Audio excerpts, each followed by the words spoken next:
Muito obrigada, Susana, pela apresentação e pelo convite à Susana e ao Miguel, e aproveitar para os felicitar por esta iniciativa. É com muito gosto que aqui estou. Saudar também aos meus colegas e todos aqueles que nos estão a assistir. Eu fiquei de abrir as hostilidades deste painel da tarde. Eu estou em crer que este painel vai acrescentar algumas camadas aos assuntos que estivemos a abordar de manhã, mesmo que numa perspectiva histórica, mas sobretudo porque é a perspectiva histórica que nos permite precisamente perceber o presente e as realidades que atravessamos e estes desafios que foram abordados hoje de manhã. E o tema que eu trago, eu vou tentar partilhar aqui a minha tela. Ok, estão todos a ver, certo? Aqui os meus colegas podem fazer o sim, porque quem está em casa não consigo ver o aceno. Muito bem. O tema que eu aqui trago não é como que uma antecâmara para aquilo que será certamente abordado pelos meus colegas e que se debruça sobre um período no qual as iniciativas no âmbito da agroindústria não tinham ainda a expressão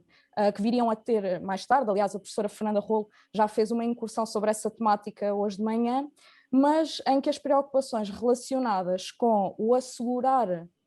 das necessidades de consumo ganharam um grande peso em circunstâncias até um pouco dramáticas. Este tema do abastecimento alimentar e conceptualmente, só fazer esta nota, eu quando me refiro a abastecimento alimentar estou a referir-me ao fazer chegar, ao tornar disponível para consumo, o que afeta naturalmente tanto o consumidor que tem de ir adquirir os géneros para a sua alimentação, como a indústria alimentar que precisa dos géneros para os transformar. E é um tema complexo, com muitas facetas e de longa data, não se circunscreve à contemporaneidade, mas por comodidade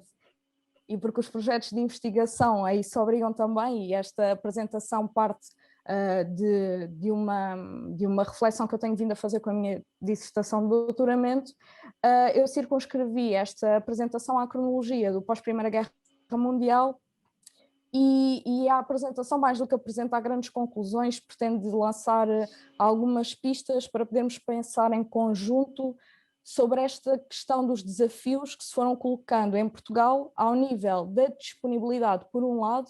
e do acesso à alimentação, que é fundamental à subsistência das populações e que também compreende naturalmente a indústria alimentar. Como sabemos, e só para fazer um breve parênteses que me parece interessante, o abastecimento alimentar, o problema do abastecimento alimentar coloca-se ainda hoje em muitos países e colocar-se-á para nós também. Aliás, hoje ficou tudo dito na intervenção da professora Helena Freitas em relação ao que nos espera, mas para a maior parte de nós parece-nos talvez uma realidade distante, ou pelo menos parecia, se calhar aos mais atentos não está tão distante assim, porque se pensarmos que há um ano atrás todos nós de certeza contactámos com notícias sobre corridas aos supermercados e esse embarcamento de géneros, assim começaram a ser decretadas as primeiras medidas, os primeiros estados de emergência e as primeiras medidas de confinamento, todos nós assistimos a estes comportamentos, não é? Que foram motivados por um receio da população em geral de que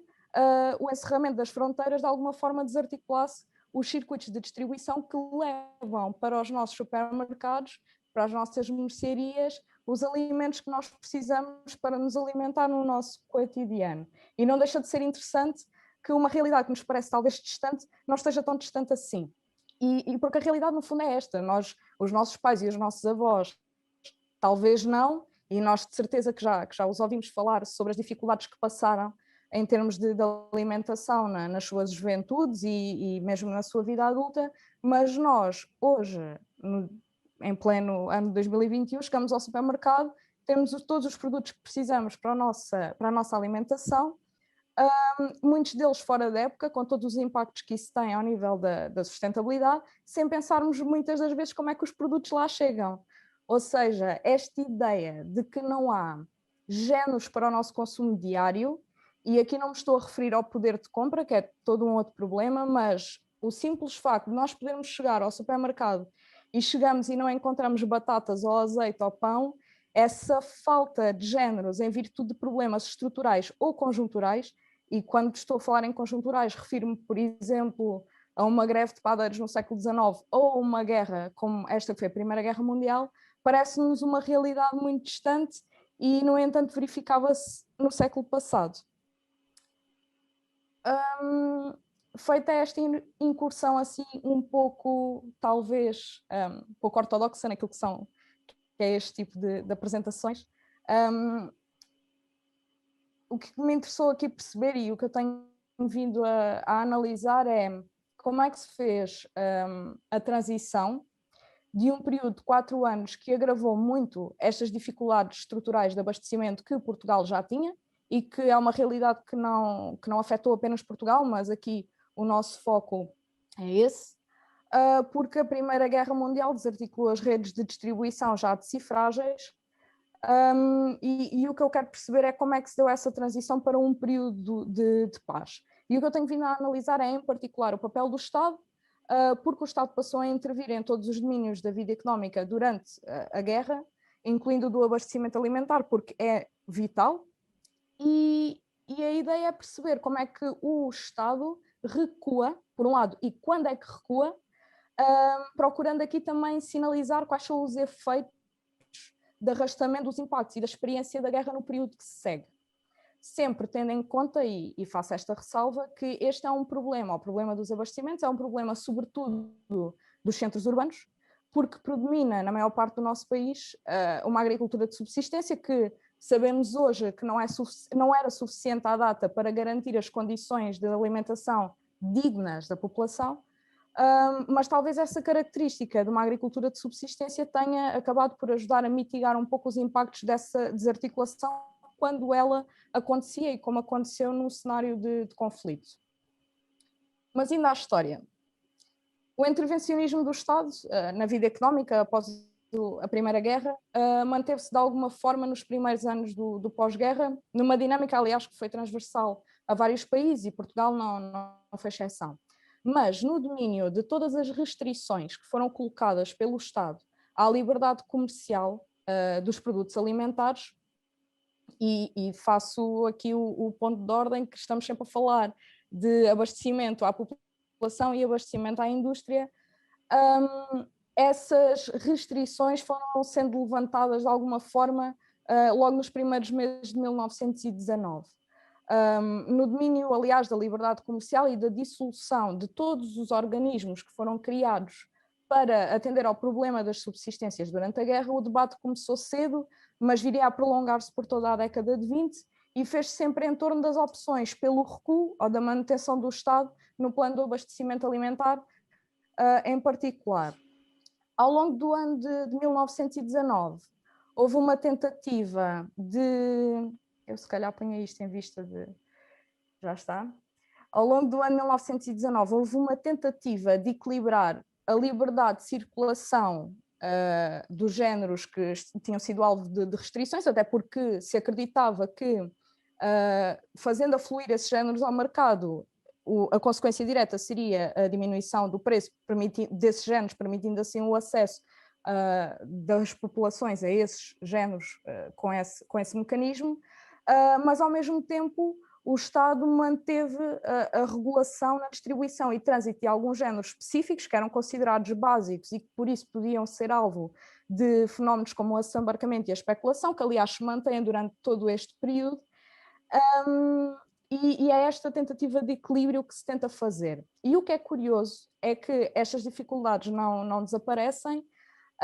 e apesar destas dificuldades de abastecimento persistirem, bem como os fenómenos de assambarcamento e especulação, o Ministério dos Abastecimentos, que entretanto tinha passado ao Ministério dos Abastecimentos e Transportes, que é um dos organismos criados num contexto de economia de guerra para gerir a questão dos abastecimentos alimentares, todos, mas alimentares também,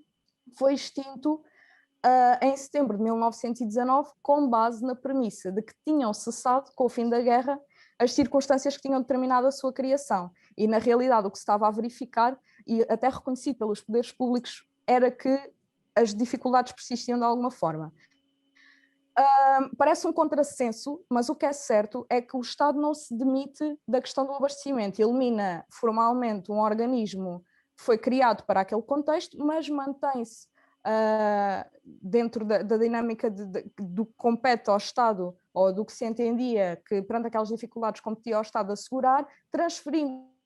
parte dos serviços de abastecimento para o Ministério da Agricultura e continua a garantir a intervenção neste circuito. Nos anos seguintes,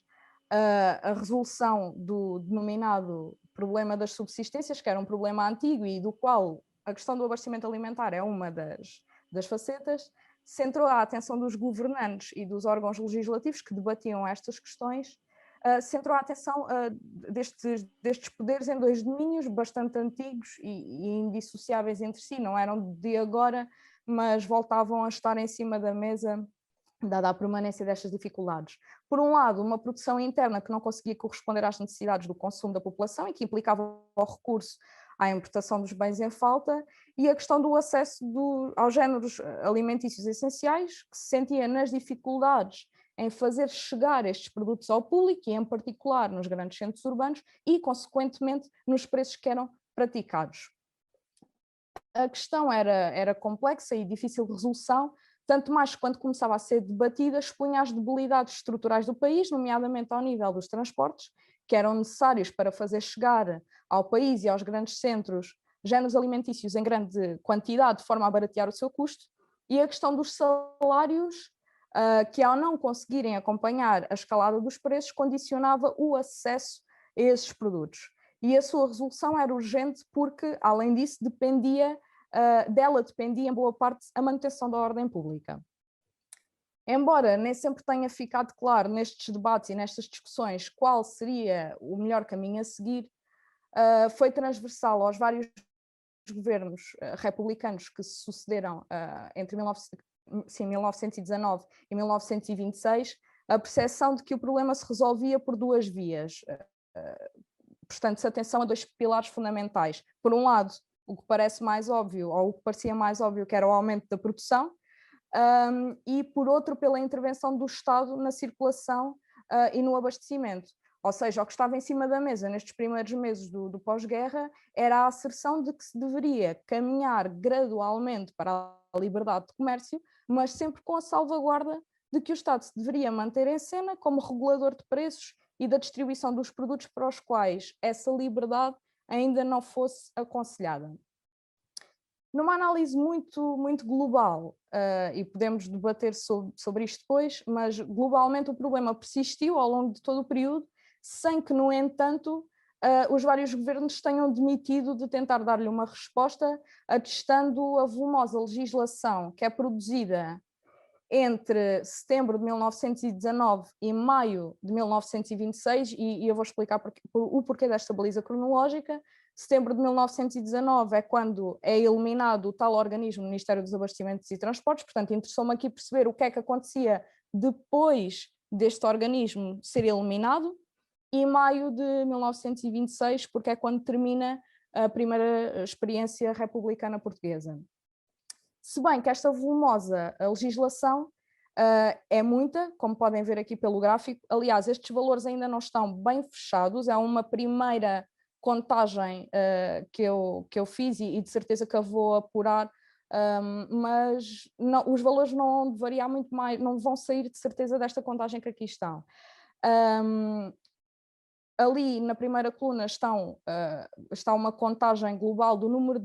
total de medidas que são tomadas para fazer face a este problema e que incluem também as medidas relativas à intensificação da produção agrícola, sendo que na coluna ao lado está o número de iniciativas daquelas 352 que representam a intervenção do Estado no sentido de aumentar a produção agrícola. O valor é claramente discrepante e não deixa de ser curioso, uma vez que a produção agrícola era um dos pilares através do qual se acreditava que se resolveria o problema das subsistências. Importa também dizer que esta legislação comprova, o volume dela é impressionante e comprova de facto que o Estado tentou fazer alguma coisa, No entanto, ela é caracterizada por inúmeros e constantes avanços e recuos em matéria de liberdade de comércio e pelo seu caráter circunstancial e reativo, sendo que no âmbito da produção agrícola, lá está, as medidas ficaram muito aquém quando comparadas com a significativa legislação que é emitida para regular a liberdade de comércio e o trânsito de géneros destinados à alimentação. Mas este caráter circunstancial era, aliás, reconhecido por alguns dos governantes, que também ainda estão a perceber como é que se faz esta transição para o período de paz, e eu acho muito ilustrativa esta expressão que é usada pelo então Presidente do Ministério e Ministro da Agricultura, o António Grange, que diz que reconhece que unanimemente se tem atribuído a carência dos géneros ao Parlamento e às medidas restritivas que têm sido adotadas mais ou menos tumultuariamente pelos governos, porque tumultuárias são as medidas que exigem as circunstâncias. Ainda era tudo um laboratório também, como foi a guerra, ainda se estava a tentar perceber nestes primeiros meses, este debate é de 1920, ainda se estava a tentar perceber como atuar neste domínio. No entanto, importa também ter em conta que esta volumosa produção legislativa, que é aprovada sobre este assunto, bem como o seu caráter circunstancial, para ele muito terá contribuído o quadro de instabilidade governativa deste período, que impossibilitou que se operassem alterações estruturais e de fundo, e que é muito ilustrativo se nós pensarmos que estamos a falar neste período de mais de 20 ministérios que estão à frente dos destinos do país e que alguns deles nem sequer um mês duram. Portanto, para isso terá contribuído de alguma forma para este caráter circunstancial e meio que avulso desta produção.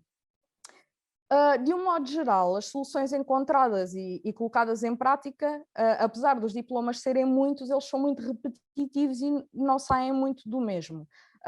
As medidas não se diversificaram significativamente ao longo destes anos, embora tenham evoluído com o agravamento do cenário de crise, de medidas que incidiam sobretudo sobre o tabelamento e a fixação de preços e que incidiam sobre restrições às importações e às exportações,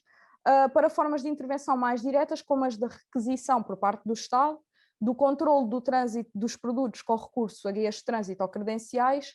da restrição aos consumos, o que incluiu também cartas de racionamento. Portanto, isto num período em que já não estamos em guerra e alguns destes mecanismos foram característicos da guerra.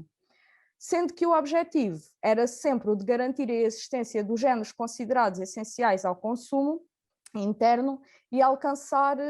a descida desses preços, ou pelo menos assegurar que eles não aumentavam, bem como fazer face, claro, a fenómenos de assambarcamento e especulação que continuavam a proliferar. E também foram muitas as medidas que foram sendo revogadas ou foram sendo repescadas em função daquilo que eram as circunstâncias do momento, que foram ditando ou correções, ou ajustes, ou revogações, quando se entendia que as suas disposições tinham tornado desadequadas, quando se verificava que já não eram eficazes, ou quando se suscitavam reclamações por parte dos principais atores da cadeia de distribuição, em particular dos produtores. Aqui é um gráfico com a organização de parte destas medidas por género. Claro que os géneros de primeira necessidade foram alvo de mais intervenções a este nível. E além desta profusão de legislação emitida para dar conta do problema do abastecimento, foram criados para delinear e implementar boa parte destas medidas vários organismos e comissões entre os anos de 1920 e 1925, se bem que alguns eram consultivos. Eu já voltarei a este slide, mas só para vos dar uma ideia, estamos no período do pós-guerra,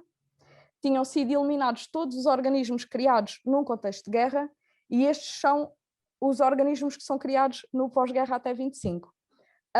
Alguns relacionam-se indiretamente com este problema, mas eu salientava deste quadro o Comissariado-Geral dos Abastecimentos, que sem dúvida assumiu as funções daquilo que era o Ministério dos Abastecimentos e Transportes durante o conflito, e que, apesar de funcionar sob a tutela do Ministério da Agricultura, se ocupava sobretudo da questão do abastecimento propriamente dito, libertando assim o ministro, ou pelo menos era essa a premissa, ou foi a premissa sobre a qual assentou a sua criação, de que o ministro da Agricultura se devia preocupar com as questões da produção agrícola e o comissário com a dos abastecimentos. E o papel do comissário, de facto, é através do comissariado que são implementadas muitas destas medidas e que se centraliza muitas vezes a distribuição. Imaginemos a indústria de refinação de açúcar precisa de cana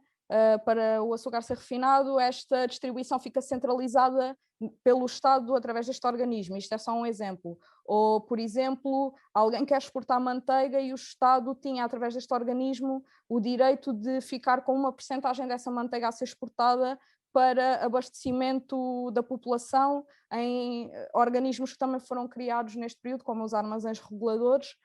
de forma, de alguma forma, concorrer com o comércio para fazer os preços nivelar e para garantir que esses géneros não desapareciam do mercado devido a fenómenos de assambarcamento. Além de que este organismo, o Comissariado-Geral dos Abastecimentos em concreto, se desdobrava depois ao nível concelhio e distrital, e era com base nesta rede de comissários que estavam espalhados pelo país que conseguia atuar. Só deixar uma nota para terminar, porque já recebi aqui o sinal de que ultrapassei o tempo. A pulverização destes organismos e comissões que foram sucessivamente criados para atender a este problema e que foram criados até um período muito tardio, tendo em conta que a guerra terminou em 1918, ficou resolvido de certa forma com a concentração num único organismo, que foi a Bolsa Agrícola, em 1925, sendo que é de assinalar que também a criação desta Bolsa Agrícola, num período já tão avançado, se inscreve num permanente debate que está a decorrer desde o fim da guerra, sobre se já tinham sido ultrapassadas ou não as circunstâncias e as perturbações que tinham levado o Estado a intervir, sendo que a Bolsa simboliza a opção por